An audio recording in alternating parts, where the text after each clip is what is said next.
ইন্না আকরামাকুম ইনদাল্লাহি আতকাকুম। পৃথিবীতে কে এমপি, কে মন্ত্রী, কে ঘের ব্যবসায়ী, কে ধানের ব্যবসায়ী, চারির ব্যবসায়ী, কে কৃষক, কে দিনমজুর, কে মুসি, কে মেতর, আমি কাউকে চিনি না।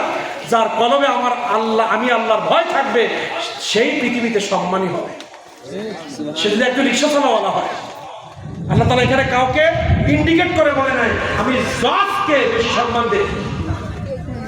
এই শব্দের মধ্যে আল্লাহ তাআলা বলেছেন কি, যে কলবের মধ্যে আমি আল্লাহ আছি, যে কলবটা আমার ভয়ে থরথর করে কাঁপে, আজান হলে যে কলবটা মসজিদের দিকে ডাক দেয়, এই কলব কিন্তু নড়ে চড়ে, জানেন?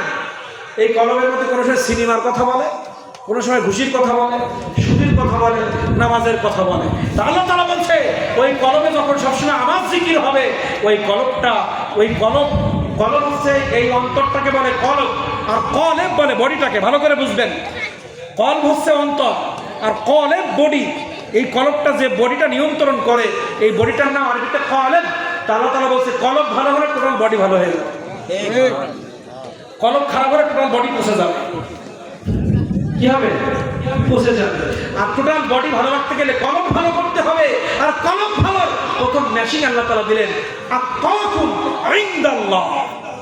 আল্লাহর ভয় যে কলবে আছে, ওই মানুষটা আমার কাছে বড় সম্মানী, আমিও তাকে সম্মান করি, পৃথিবীতে মানুষ তাকে সম্মান করে। কেমন? একজন এমপি হোক, মন্ত্রী হোক, চেয়ারম্যান হোক, ব্যবসায়ী হোক, সে যদি দুর্নীতি করে, তরকারিতে ভেজাল দেয়, পণ্যে ভেজাল দেয়, দুর্নীতি করে, এই মানুষটাকে আপনারা সম্মান করেন না জুতার বাড়ি মারেন? সুযোগ পালি জুতুর বাড়ি মারেন, আর সুযোগ না মানে মনে মনে গালিগালাজ করেন। জুতো মারেন কখন? চেয়ার থেকে নামে যখন, আর গালিগালাজ করেন কখন? চেয়ারে থাকে যখন, পিছনে পিছনে। অসম্মান তো করেন। একজন মানুষ যখন ক্ষমতায় থাকে, সে অন্যায় করলে তার গালি দেন পিছনে, তার সামনে বলে আরেস্ট হবে। আর যখন ক্ষমতার থেকে চলে যায়, জুতা মারেন, তালে তালে জেলের মধ্যে গেলেও মারে, আদালতে ওঠানোর সময় মারে, মারে কিনা? তাহলে বলেন আল্লাহ তাআলা বলে এই কাজগুলো কেন করে? মানুষ পণ্যে ভেজাল দেয়, মানুষ দুর্নীতি করে, মানুষ সুদ খায়, ঘুষ খায়, জেনা করে, এগুলো কেন? কলবে ময়লা পড়েছে তাই, এজন্য সে অন্যায় করে। আল্লাহ বললেন এই অন্যায় করলে দুনিয়া লাঞ্ছিত হবি, পরকালে বঞ্চিত হবি। দুনিয়ার লাঞ্ছিত মানুষের গালিগালাজ। তুই যত বড়, তুই আজকে দেখেন একজন প্রধানমন্ত্রী যে দেশের হোক, সে যখন অন্যায় করে মানুষের জুতা পায় কিনা? কত বড় পথ চিন্তা করেন একবার, দেশের প্রধান। কিন্তু আল্লাহ তাআলা বলছে দেশের প্রধান হলে কাজ হবে না, প্রধান বিচারপতি, প্রধানমন্ত্রী, এমপি হলে কাজ হবে না। ওই এমপি, ওই প্রধানমন্ত্রীর, বিচারপতির কলমে যদি আমি আল্লাহ না থাকি, ও ডাস্টবিনের থেকে, ও জানোয়ারের থেকে খারাপ। ঠিক। আর একজন দিনমজুর, রিক্সাওয়ালা, ভ্যানওয়ালা, ফেরিওয়ালা, চায়ের দোকান, পানের দোকান, রডের দোকান, যে যাই করুক, প্রতিদিন মাটি গেরের থেকে মাছ কিনে কাঠায় বিক্রি করে, রিক্সা চালায়, এর কলমের মধ্যে যদি আমি আল্লাহ আমার ভয় থাকে, ও সমগ্র বিশ্বের নেতৃত্ব দিচ্ছে, যে সমগ্র বিশ্ব যার হাতে, সে তাকে মানুষ যা সম্মান করে, তার থেকে বেশি সম্মানী আমার কাছে। ঠিক। এবার একটু বাংলা বাংলি বলি। ধরেন এখানে যারা বসে আছেন, আমরা সবাই খেটে খাওয়া মানুষ।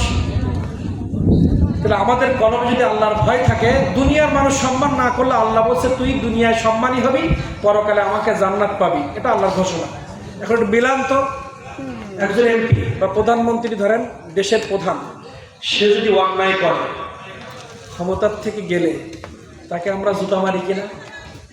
কোনো সম্মান আছে? ও মারা গেলেও কেউ দোয়া করবে ওর জন্য?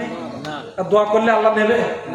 এবার আসেন, তাহলে একজন দেশের প্রধান হয়েও দুনিয়ায় সম্মান পাওয়া যাচ্ছে না, কারণ গালিগালাজ আছে, মারা গেলেও, ক্ষমতা চলে গেলেও।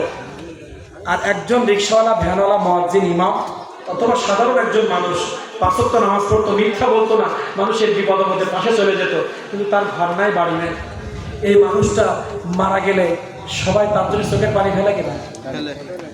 যে মানুষটা একজনের জন্য চোখের পানি ফেলছে, সে একজন নিঃস্ব, বাড়ি ঘর নাই, শুধু নামাজ আছে, রসুলের সুন্নাহ আছে, মুখে সত্য কথা আছে, নবীজির আদর্শ আছে, নবীজির চরিত্র তার মধ্যে আছে, কিন্তু আর কিছু নাই।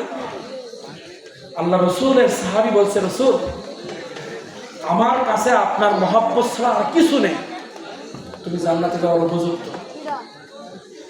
একটু মেলান তো, একজন এমপি, মন্ত্রী, সে আল্লাহর কাছে জানোয়ারের মতো, আর দুনিয়াও তো লাঞ্ছিত হচ্ছে।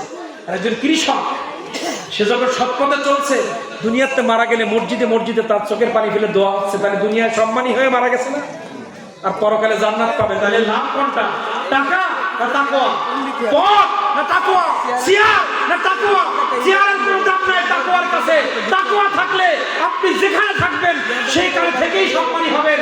এই পৃথিবীর জমিনে অনেকে বক্তা হয়েও সম্মানী হয়েছে, আবার লাঞ্ছিত হয়েছে। আর খারাপ করলে মারা গেল সম্মান।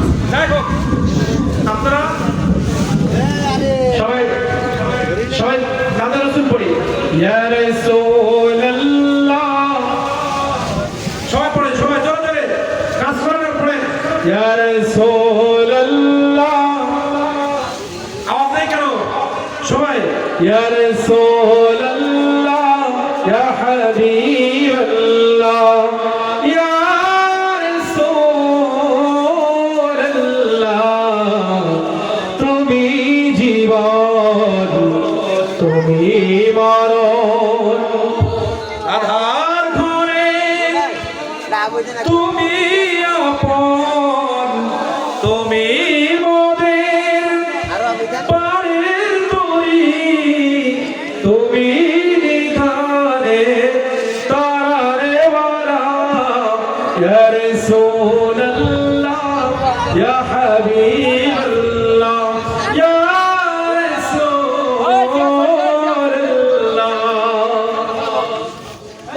আলোচনা কি শুরু করবো নাকি মূল আলোচনায় যাবো? এবার এতক্ষণ ভূমিকার মধ্যে ছিলাম, এইবার মূল আলোচনায় ঢুকবো। খেয়াল করেন, এখন আকাশের লাইন খারাপ, সবাই খেয়াল করেন, বাপজানেরা, মায়েরা, বোনেরা, সবাই খেয়াল করেন, ও মুমিন বান্দারা। আল্লাহ রাব্বুল আলামিন বললেন, ইন্না আকরামাকুম ইনদাল্লাহি আতকাকুম। হে পৃথিবীর মানুষ, তোমার চেহারা সুন্দর কিনা আমি জানি না, তুমি হতে পারো কালো, তোমার চোখটা থাকতে পারে অসুন্দর, একটা চোখ খারাপ থাকতে পারে, একটা ভালো থাকতে পারে, তুমি পাগল হতে পারো, তোমার চেহারা খারাপ হতে পারে, কিন্তু এ বান্দা শুনে রাখো, শুনে রাখো, আমি আল্লাহ আমার ভয় যে অন্তরে আছে, সে কালো হোক আর যাই হোক, আমার কাছে তার দাম আছে। তাকওয়া। আর তাকওয়া অর্জন করার মেশিন হচ্ছে মুহাম্মাদুর রাসূলুল্লাহ। সকলে বলেন সাল্লাল্লাহু আলাইহি ওয়াসাল্লাম। ঈমান পাকাপোক্ত না হলে তাকওয়া আসে না। প্রথম একটা মানুষ ঈমান, খুব খেয়াল করবেন, তাকওয়া অর্জন করতে গেলে কি লাগে খেয়াল করবেন। প্রথম আনতে হবে ঈমান, মানে আল্লাহ রাসূলের প্রতি বিশ্বাস। এরপরে ইসলামের কাজগুলো শুরু করতে হবে, এরপরে আপনি তাকওয়াবান হবেন। অত সহজ না, তাকওয়া একসাথে হওয়া যায় না।